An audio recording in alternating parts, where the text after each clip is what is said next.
plusieurs avocats à nous consulter. Il y en avait beaucoup, machallah. Mes excellents confrères, Maître Elhadj Amadou Sall, qui est le plus ancien, Maître El Hadj Diouf, Maître Mohamedou Moustapha Dieng, Maître Ali Sow, Maître Aline Badara Fall, Maître Pape Sène, que je remercie au passage. Je salue la qualité de leur travail, leur brillante plaidoirie qu'ils ont eu à faire tout à l'heure en marge de cette audience.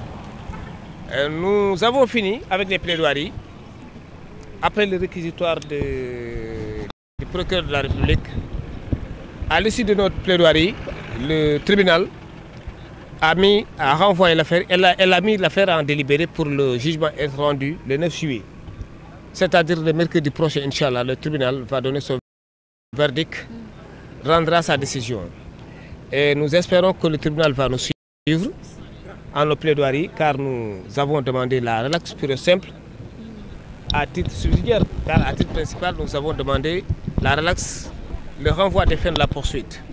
Car nous avons estimé, je l'ai dit tantôt, en marge de cette audience, qu'il y a une structure qui est logée à l'Assemblée nationale, qui est habilitée à publier tout ce qui se passe en ce qui concerne les marchés publics dans le site officiel.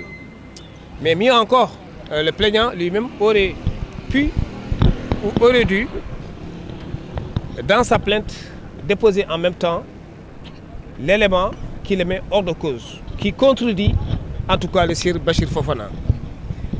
S'il avait la bonne information, eh bien, il n'avait qu'à la verser au débat, la joindre aux plaintes. À partir de ce moment, on aurait pu éviter tout cela.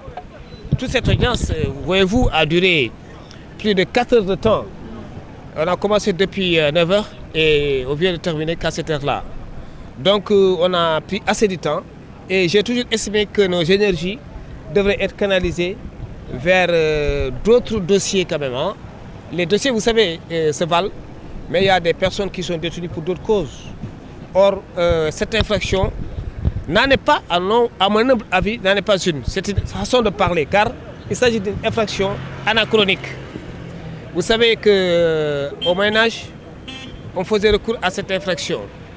Au XVIIIe, XIXe siècle, avec l'affaire Dreyfus, lorsque de faux documents ont été versés au débat ou dans une procédure pour accabler le capitaine Alfred Dreyfus, eh bien, on a eu à parler de fausses informations, de diffusion de fausses informations.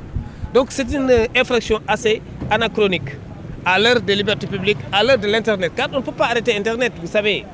L'information passe aussi vite que le TikTok passe, le Facebook ou autres moyens via le net.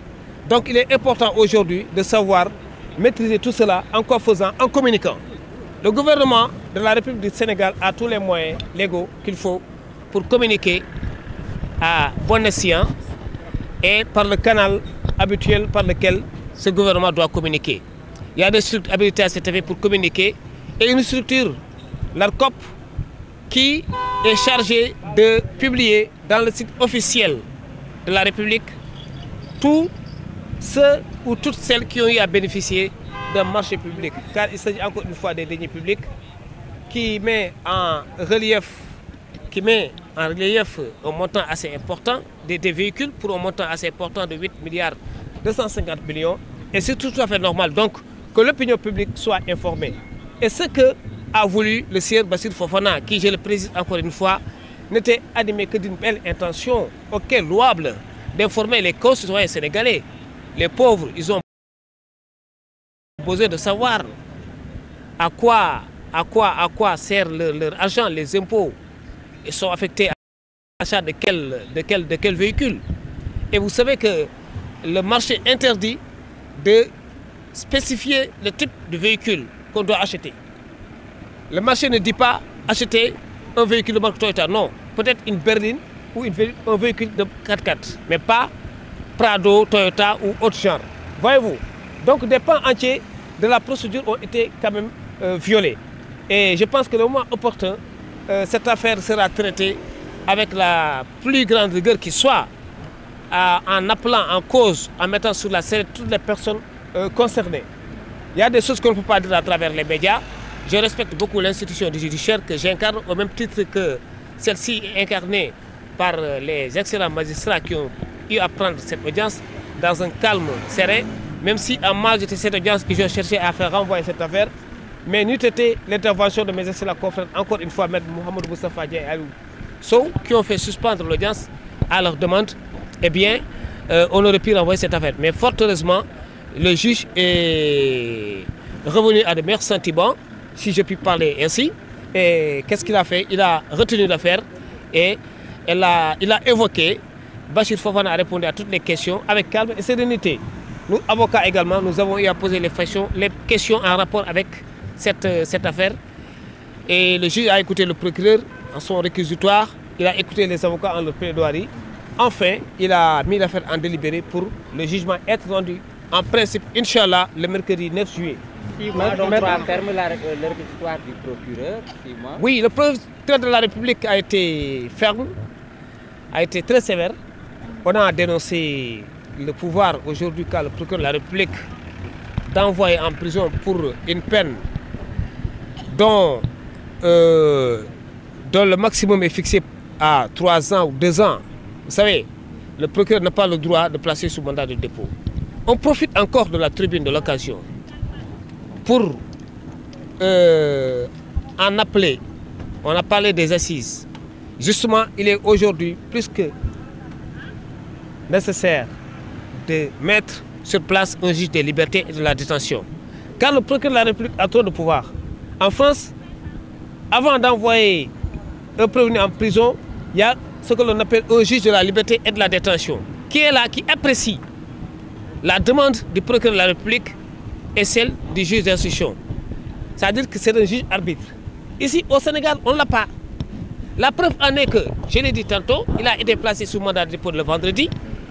Or, dans la pratique, dans la rigueur de la pratique et des lois et règlements en vigueur de ce pays, dans ce pays, il devrait être jugé normalement le vendredi. Mais, contre toute attente, il a été programmé pour mercredi, c'est-à-dire aujourd'hui. Cela veut dire quoi? Cela veut dire que lorsqu'une personne est arrêtée aujourd'hui, disons, elle doit être jugée le vendredi.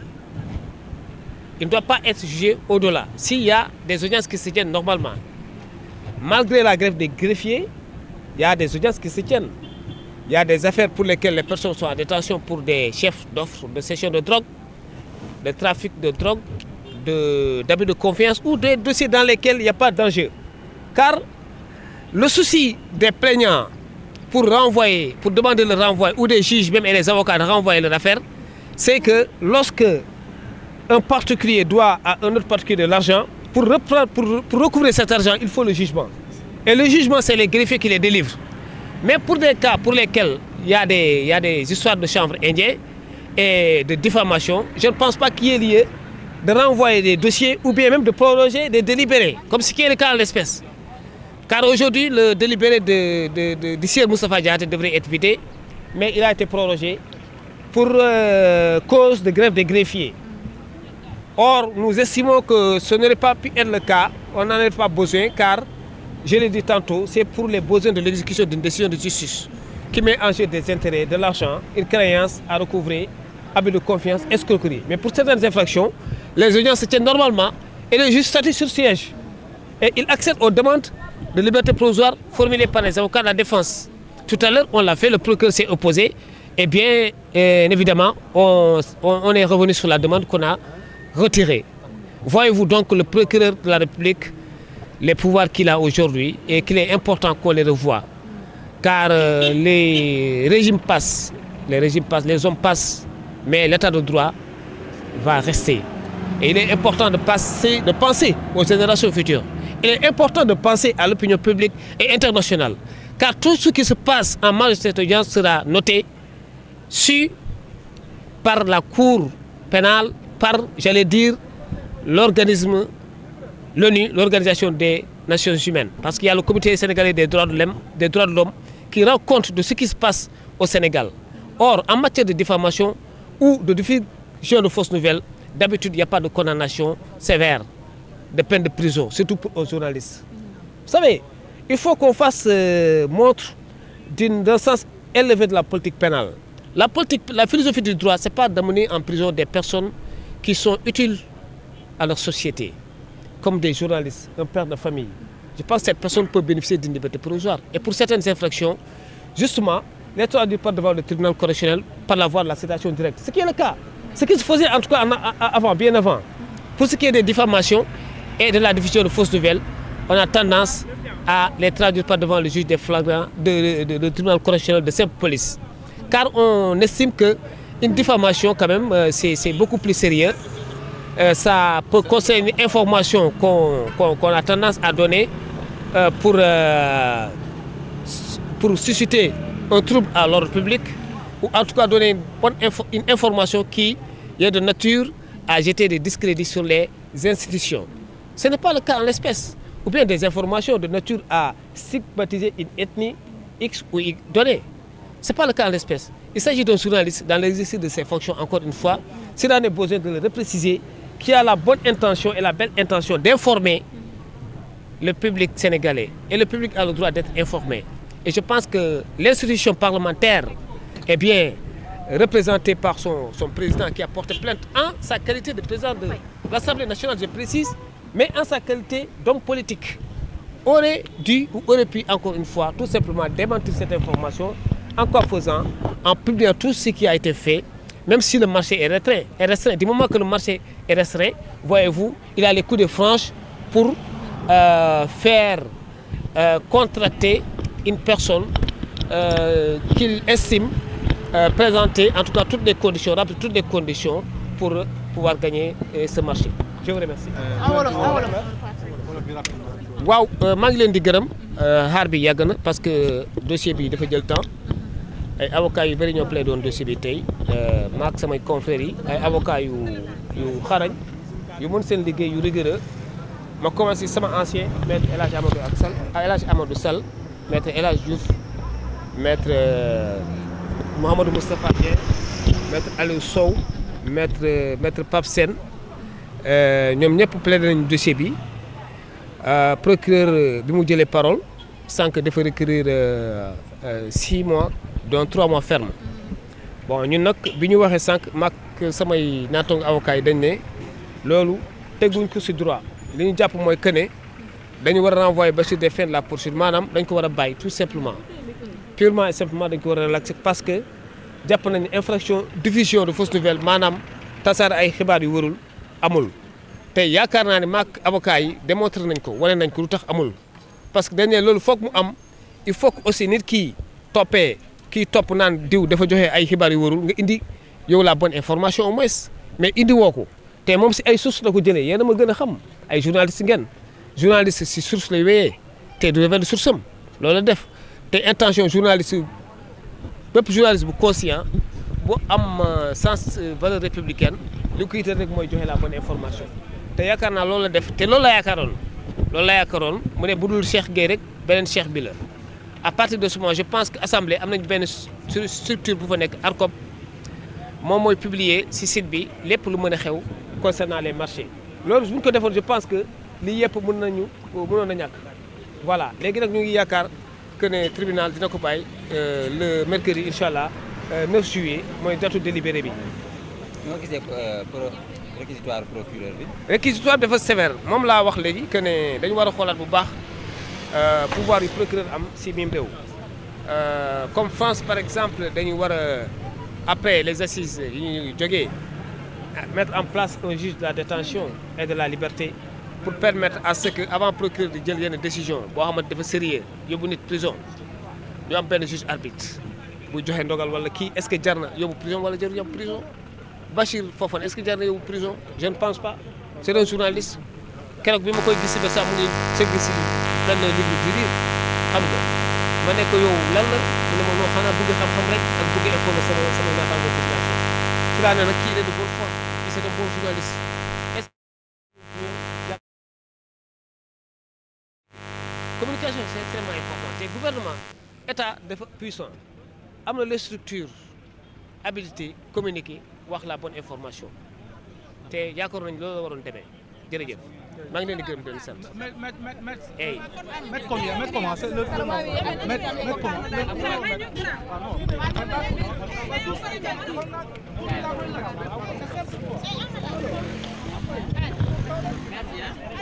Non, non, oui. Mon frère. Non, il n'y a pas le fond, mais tu vas venir comme c'est pas trop.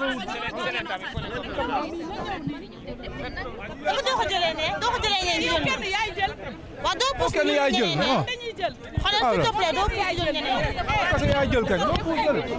Da ngeen di dem doucement. Mais